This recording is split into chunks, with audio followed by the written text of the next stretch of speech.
Hello everyone, and welcome back to another episode in the history of the Monster Hunter Frontier series. Today we'll be concluding coverage on seasons updates from Season 6.0 to 10. There was a lot of positive reception with the last video. If you don't know a lot about Frontier, you may be surprised at how many dedicated Western fans there are for the series. I was really happy to see so many veterans to the series excited to see dedicated coverage of all the major aspects within this Monster Hunter entry. In the previous video, I mentioned that Frontier is much closer to your traditional Monster Hunter experience than you may think, with the main differences being the extended grind factor due to being an MMO, as well as how ludicrously powerful both monsters and hunters can become through updates and progression. I think within Season 1 to 5, the only really excessive design choices we've seen so far were the evolution of Espinas' moveset and abilities. But excessive isn't a negative connotation in this sense, rather excessive is the name of the game, a deliberate design choice to push traditional Monster Hunter to its limits within a non-mainline entry within the series. Together, we're going to take a look at the development of Monster Hunter Frontier from its initial inception to release to the updates and expansions created for it. We'll dive into the features offered in the series and try to compare the gameplay to gameplay of mainline titles. I think you'll be pleasantly surprised with how intricate and interesting this game's combat was. Think old school Monster Hunter on crack. It's pretty wild and I'm excited to show it to you. Future videos will focus on the Forward 1 to Forward 5 updates, the G1 to G10 updates, and finally the Z/Zenith releases. If you haven't watched my previous videos on the history of the series, I highly suggest you do so now. Additionally, if you enjoy these videos and want to help support the channel, please consider liking the video and subscribing. It just takes a couple of seconds and really helps boost the reach of the video to Monster Hunter fans everywhere. I'm Super Rad, and today I'm here to bring you a brief history of Monster Hunter Frontier.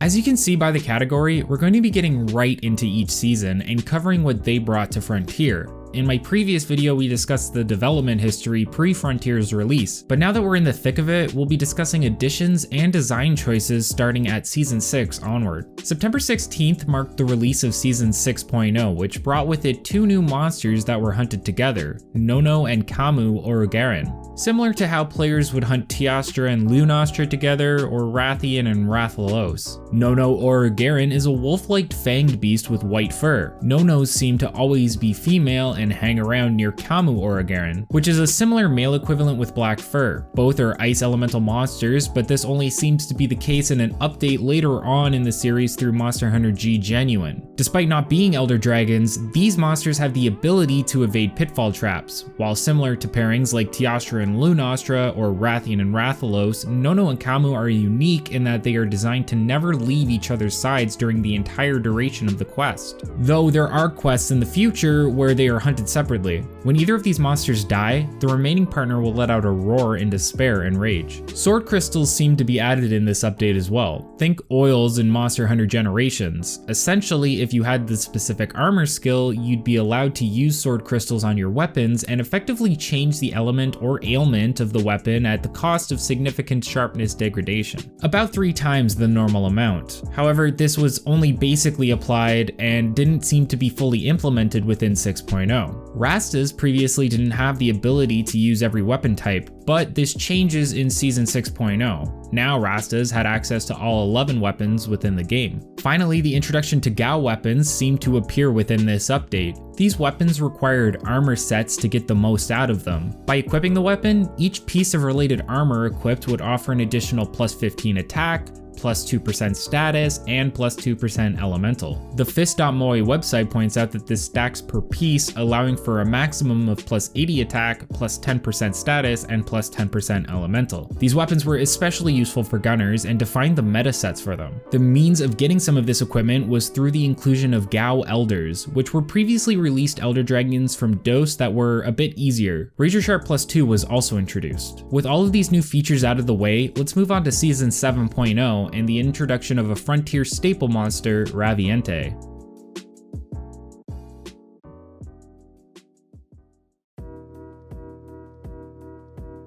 Season 7 was released December 9th, 2009 and had a lot of new features added within. One major feature was the introduction of skill cuffs, which you would attach to your Poogie to bestow armor skill points onto yourself. Think charms in traditional mainline Monster Hunter games, but without the randomization. You would create the cuffs you wanted and then attach them when necessary. Stamps were also introduced within this update and were used as a means of rewarding players for being consistently subbed to the game. Each week of a player's sub, they would receive a stamp which could be turned in for specific ticket items. Players couldn't just be subbed normally to qualify either. They needed both the traditional sub and the extra EX sub to receive rewards. By collecting for a full year, players could use the tickets to purchase yearly equipment pieces, but I'm unsure of their effectiveness. So what's an EX sub? Implemented in earlier updates, EX Course was an additional sub tier on top of your traditional HL or Hunter Life subscription model, and offered various bonuses to the player, like certain consumables always being purchasable and some expensive items becoming either free or 50% off.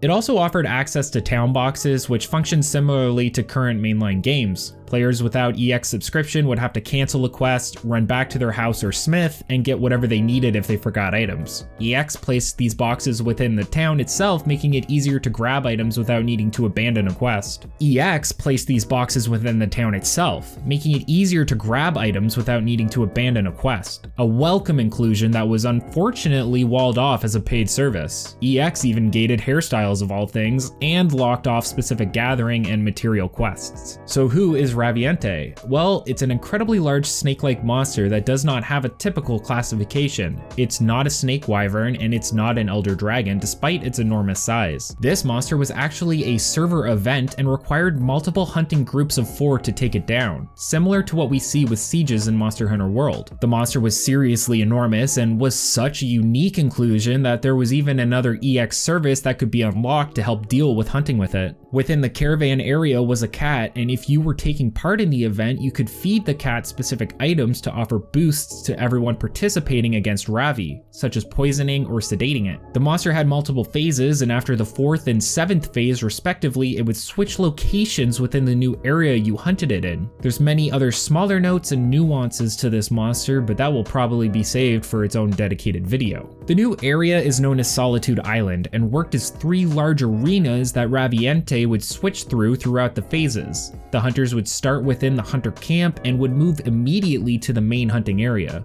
Now, the wiki will tell you that hardcore monsters made their appearance in Season 7, which is incorrect. Rather, there were 2 monster variants that weren't actually classified as such, including Blangonga and Diablos. I believe Golden Rathian and Silver Rathalos were included as well. These were SP specific quests and not actually hardcore. The reason these weren't hardcore is because the true classification first showed up in Season 8. You'll understand why shortly.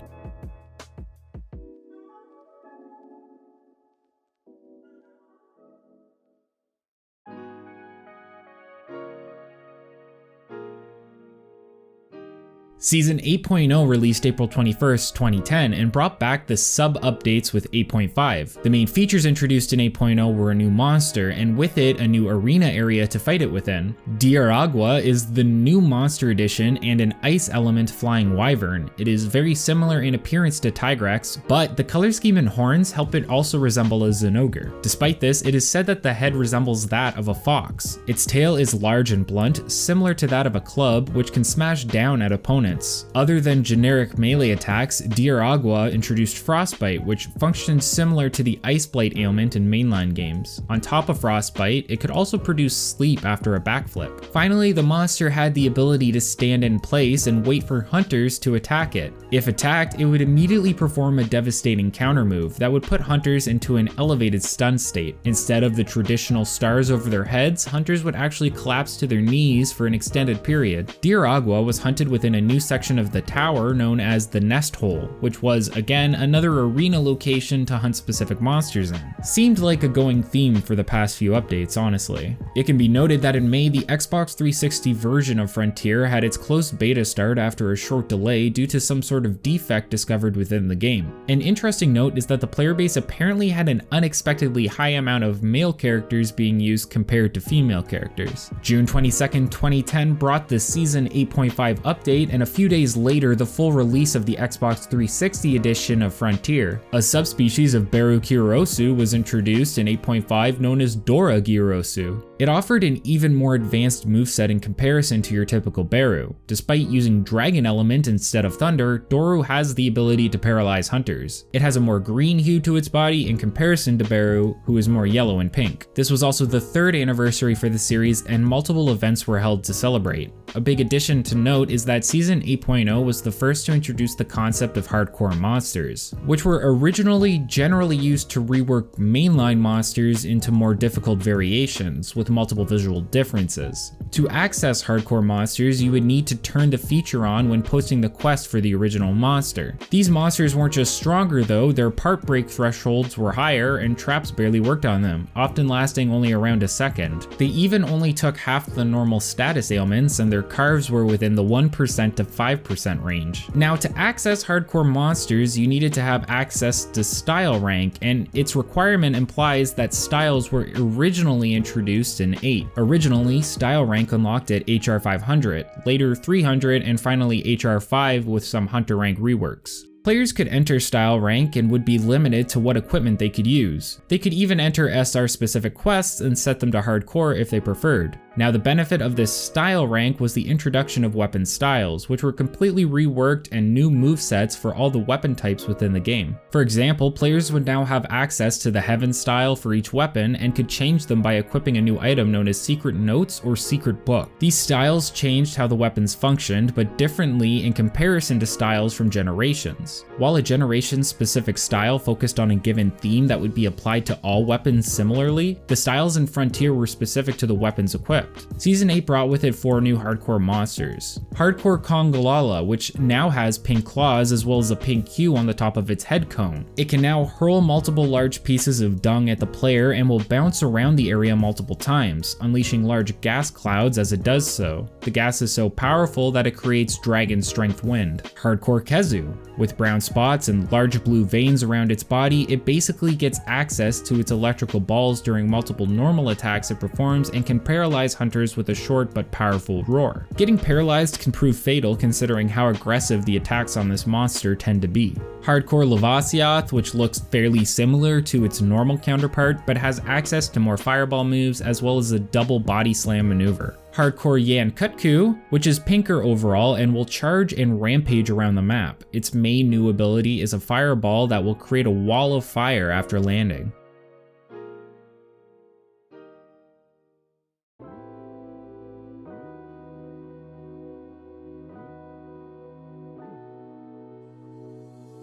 Oh wow, we actually got a new full area in the Season 9.0 update, which released September 29th, 2010. The new area was known as Highland and consists mostly of plateaus around rocky cliffsides. However, the area is incredibly high up, and looking over the edge of the plateaus shows a sea of clouds. There are a few other locations of note within the area, with a small forest at the summit of the area and some caves that contain multiple stone pillars. It's a really beautiful spot and is covered in various waterfalls throughout. Highland is home to 2 new herbivore species introduced in Frontier, known as Yurupe and Baruku. Europe, or Europe, I'm not completely sure, are deer or antelope-like species similar to Kelby, and Baruku are similar to buffalo. Gurenze Buru is a new flying wyvern introduced in Season 9 of Monster Hunter Frontier and has a sharp horned head similar to Zamtrios when it's in its ice armor form. It uses said horn as its primary means of attacking prey and hunters, often charging at them. It has a water element, which it uses to its advantage through attacks like water beams and balls, similar to Plesioth. It even has the iconic hip check maneuver. It has a paralysis gas it can release and can also shoot spikes into the ground from its tail, which act as electrical landmines, but only when it is storming, which is fairly common within the Highlands. They're actually fairly peaceful, but will become rather aggressive once attacked or if the weather is storming. Season 9 also had its own set of hardcore monsters and would be the first season to offer Frontier specific monsters with hardcore status. Hardcore Bessarios, which has a branch in one of its rocks on its back, as well as bright blue eyes and purple spots on its stomach. Not only can it fire 3 heat beams in succession, but now can roll and emit poison at the same time, as well as dig underground before resurfacing to shoot a powerful fireball. Hardcore Daimyo Hermitar, which looks similar to the normal monster but with new attacks, such as having a water beam of extended length as well as running back and forth while swinging its claws around. The Espinus subspecies also received a hardcore version, where the spikes around its body are now longer down its back and has more spikes overall on its wings. This hardcore species actually showed up before hardcore Espinus, which arrives in season 10. It can charge a large fireball that it will shoot into the sky before multiple other fireballs begin to rain down. Hardcore Hypnocatrice is more pink than orange and can produce stronger winds than your typical version. Hardcore Paria Puria has a darker, more saturated color scheme and has a vortex attack that can pull in hunters. It can perform multiple new moves after sucking a hunter in, like spitting vomit on them or swinging its head back and forth in a wider range. Why would you make a hardcore Plesioth?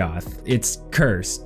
Visually, it's very similar to your typical Plesioth, but with a darker tint and more muscle mass. It has a bunch of new aggressive moves, but the craziest thing is that it can U-turn mid-air when jumping. Hardcore Teostra is next, and the first hardcore Elder Dragon, with an even longer flamethrower attack than the updated Teostra for Frontier. He can also cover various areas of the map in explosive powder and make them explode at will. One other major feature is that he can cover himself in a fire tornado while roaring, entering rage mode or activating its fire aura. Hardcore Tigrex comes equipped with larger horns, but is missing one of its eyes. It has many new moves, but most notably its roar is stronger and has increased range. And it has the ability to do a double 360-degree spin attack.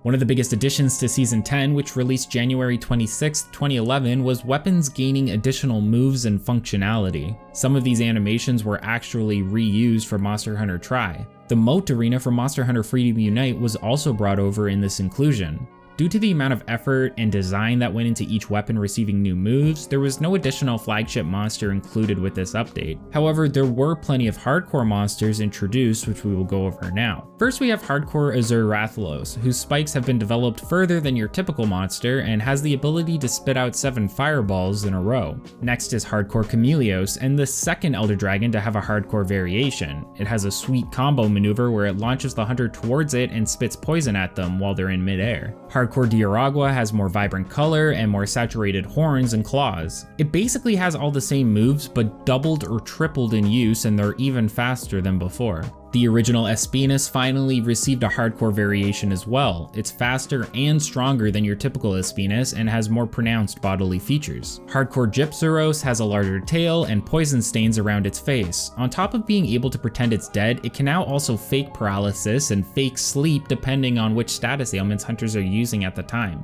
Hardcore Kirin is surrounded by electricity at all times and has a large range of new electrical attacks that are even more accurate than before. One of its charge attacks is so fast it almost looks like it teleports. Hardcore Monoblos is a little more unique in design, with longer horns and red marks on the top of its head and horn. It has a ground slam maneuver and it can immediately charge out of it for a horn attack. For some reason, they thought it was a good idea to introduce a hardcore variation of Rajang. It has multiple new moves, such as being able to spin around and leap across the entire area, and homing punches that will create electricity on impact. Hardcore Shogun Shianatar is a little more tame than Rajang and can spray poison from the front and spit some from the back of its Gravios shell. It can cause quakes while attacking, which prevent the hunter from escaping. Hardcore Velocidrome has multiple small visual differences, such as its new crest shape at the top of its head and its red eyes. It can also cause quakes like the Shianatar and has multiple new tackle-like moves. And finally, Hardcore Yan Garuga, with a poison-stained beak and new moves like performing a tail whip while also releasing a poison mist around it. It can also scream during some of these moves. Another thing to note about Season 10 is that it introduced Storm style, so players now had access to Heaven, Storm, and Earth. For clarification, Earth style is your basic run-of-the-mill moveset. On February 2nd, 2011, the Naked Hunter knife incident occurred, in which individuals who participated in the Raviente event were forced to HR 999, equipped with a Naked Hunter knife, and seemed to lose access to all of their equipment and items. Victims were left like this for weeks apparently, and these players were eventually rolled back after emergency maintenance.